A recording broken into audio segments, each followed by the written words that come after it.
Hello students, myself Archana Varude from Praveen Patel College of Diploma Engineering and Technology.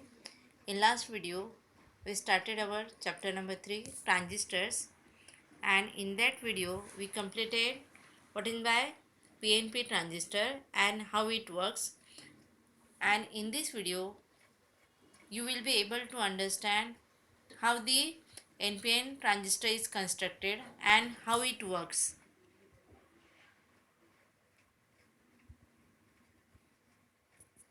This is the symbol for NPN transistor. First we see how the NPN transistor is constructed. When a thin layer of p-type semiconductor is placed between two n-type semiconductors, then it is called as a NPN transistor. Here this p-type semiconductor is placed between two n-type semiconductors, and here similarly to that PNP transistor, here NPN transistor has also three terminals, namely as emitter, base and collector, and the NPN transistor has two PN junctions, namely base to emitter and collector to base. This middle terminal is base terminal, and this diagram shows the construction of NPN transistor. Here p-type semiconductor is placed between two n-type semiconductor, and in n-type semiconductor there is a majority of electrons that having negative charge, and in p-type there is a majority of holes they are having positive charge, and this middle region it is called as base, and here there is a recombination of that electrons and holes, and that region is called as a depletion region. Here there is a recombination of electrons and hole pairs. The NPN transistor has two diodes connected back to back. The diode on the left hand side is called as a emitter based diode, and the diodes on the right hand side are called as collector based diode. See here, it is emitter based diode and here it is collector based diode. And the NPN transistor has three terminals, namely as emitter, collector and base. The middle section of the NPN transistor is lightly doped. This is the condition for transistor, that middle section of that any transistor is lightly doped, and it is the most important factor of the working of that transistor. And the emitter is heavily doped and the collector is moderately doped. Then in many times we say that the transistors are biasing. Then what is by biasing? When we apply external DC voltage across the two junctions of a transistor, then that process of applying external suitable DC voltage across these two junctions is called as a biasing. And the BJT, that is bipolar junction transistor, has two PN junctions, and these junctions can be forward bias or reverse bias. And this table shows the modes of operation of BJT. For normal operation of BJT, the emitter to base junction should be forward bias, whereas the collector to base junction should be reverse bias. See here, this EBJ, that means emitter base junction, and CBJ means collector base junction, and according to that there is a mode of operation of that transistor. If first condition is emitter base junction is reverse bias, also collector base junction is reverse bias, then it is in cutoff region. If emitter base junction is forward bias and collector base junction is reverse bias, then it is called as a active region or it is in active mode. And if emitter base junction is reverse bias and collector base junction is forward bias, then it is reverse active mode. And if both the emitter base junction and collector base junction are forward bias, then it is in saturation mode.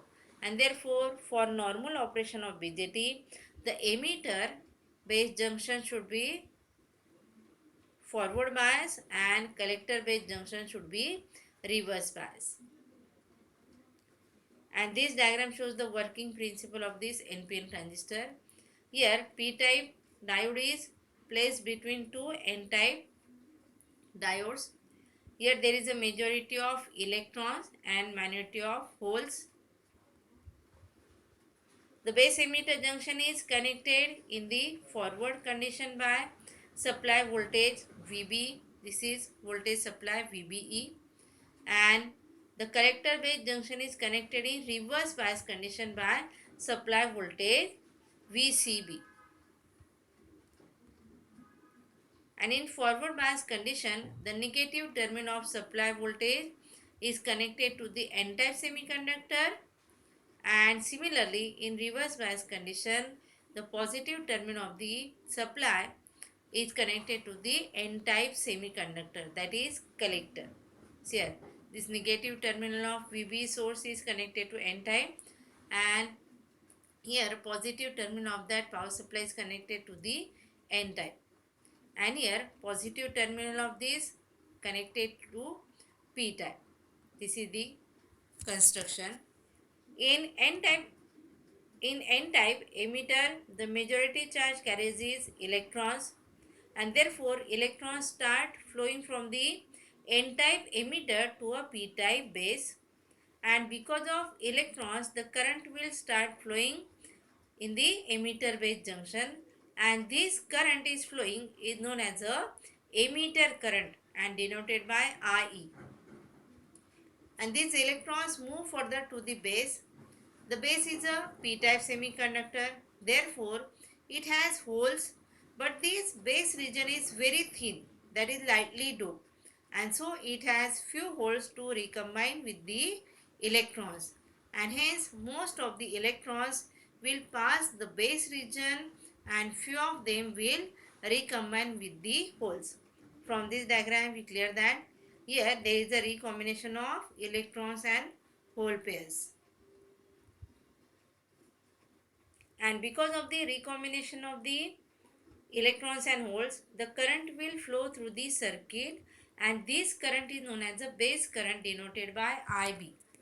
And the base current is very small compared to the emitter current, and typically its value is, it is 2:5% of the total emitter current, and most of the electrons pass the depletion region of the collector base junction and pass through the collector region, and the current flowing by the remaining electrons, and it is known as a collector current and denoted by IC. And the collector current is large as compared to the base current. That means if we compare here base current and collector current, then collector current is larger. Also emitter current is larger than base current, and base is the middle region and it is lightly doped.